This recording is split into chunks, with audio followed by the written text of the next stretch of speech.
السلام علیکم دوستو، آج میں آپ کے ساتھ ایک چھوٹی سی آیات لے کر آئی ہوں جو پریشانیوں اور قرض سے نجات دلانے میں مددگار ہے۔ امید کرتی ہوں کہ آپ سب خیریت سے ہوں گے اور اللہ پاک آپ سب کی مشکلوں کو دور فرمائے۔ دوستو، آج کل کے دور میں ہر انسان پریشان ہے۔ کسی کو کوئی پریشانی ہے تو کسی کو کوئی پریشانی کا سامنا ہے اور لوگ قرض میں ڈوبے ہوئے ہیں۔ دوستو، آج میں آپ کے ساتھ ان تمام مسائل کو حل کرنے کے لیے ایک چھوٹی آیات بتاؤں گی۔ جیسا کہ آپ کو پتہ ہے کہ بہت سے لوگ اپنی روزمرہ کی ضرورتوں کے لیے پیسے کی تنگی ہوتی ہے۔ ایسے میں وہ پریشان رہتے ہیں کہ اپنے گھر کا کرایہ کیسے ادا کریں، بچوں کی اسکول کی فیس کیسے دیں یا کھانے پینے کا انتظام کہاں سے کریں۔ وہیں کچھ لوگ اپنی یا اپنے خاندان والوں کی بیماریوں سے پریشان ہیں، علاج کے لیے پیسے نہیں ہیں، اتنی مہنگی مہنگی دوائیاں کہاں سے لائیں۔ یہ بیماریاں اتنی زیادہ ہیں کہ وہ نفرت اور پریشانی کا شکار ہو جاتے ہیں۔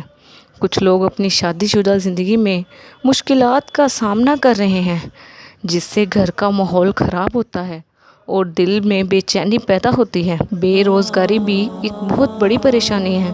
جب جاب نہیں ملتی تو انسان اپنے مستقبل کی فکر ہونے لگتی ہے اور وہ اپنی اور اپنے گھر والوں کی ضروریات پوری نہیں کر پاتا۔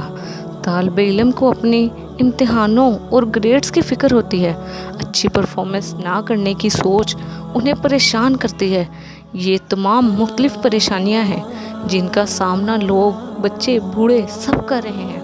ہمیں چاہیے کہ یہ جو میں آپ کو یاد دے رہی ہوں، آپ اس کا ورد کثرت سے کریں، اس کو کثرت سے پڑھیں اور اس یقین کے ساتھ پڑھیں کہ اللہ تعالیٰ آپ کی مشکلات، آپ کی پریشانیوں کو ضرور سنے گا، ضرور ان کا حل ہے۔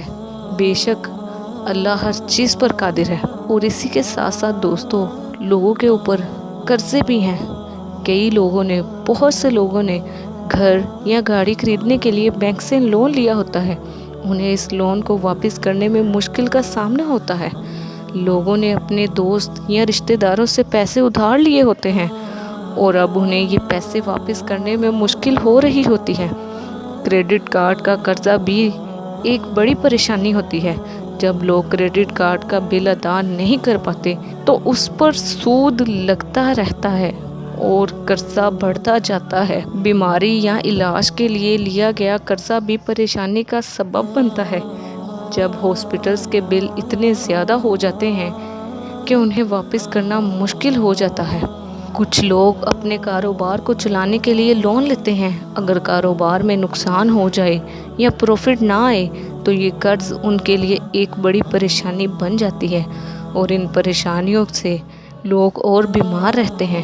آپ کو چاہیے کہ آپ اللہ پر پوری امید رکھیں اور اس آیات کو پڑھیں۔ یہ چھوٹی سی آیات ہے، اس کا میں آپ کو پورا فائدہ بھی بتاؤں گی اور آپ دیکھ بھی سکتے ہیں اسکرین پر کہ یہ ایک کتاب میں لکھا ہے اور ان کتابوں کو اللہ تعالیٰ نے بہت سے اپنے نبیوں کے ذریعے ہمارے لیے رہنمائی کا ذریعہ بنایا ہے۔ پریشانی اور قرضے سے نجات کی یہ دعا ہے، یا حیو یا قیوم برحمتک استغیث، اور اس کا ترجمہ دیکھیں، اے ہمیشہ زندہ رہنے والے اور سب کو قائم رکھنے والے، تیری رحمت کے ذریعے فریاد چاہتا ہوں یا چاہتی ہوں۔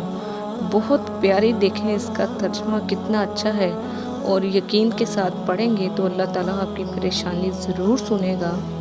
فضیلت دیکھیں، حدیث پاک میں ہے کہ حضور نبی کریم علیہ الصلاۃ والسلام فکر و پریشانی کے وقت پڑھتے تھے یہ، اور اس کو پڑھنے کا طریقہ کار یہ ہے کہ فجر کے بعد، فجر کے فرض اور سنت کے درمیان 20 بار پڑھنے سے ہر قسم کی فکر، پریشانی اور تکلیف سے نجات ملتی ہے۔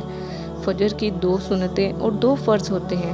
اگر آپ جلد اٹھ کر فرض ادا کریں اور سنت پڑھیں، سنت پڑھنے سے پہلے اس کو پڑھ لیں تو آپ کی تکلیف اور دور ہو جائے گی۔ اور اگر مقروض ہو تو روزانہ 100 دفعہ پڑھنے سے قرض سے نجات ملتی ہے۔ اس کو اپنی روٹین کا معمول بنا لیں۔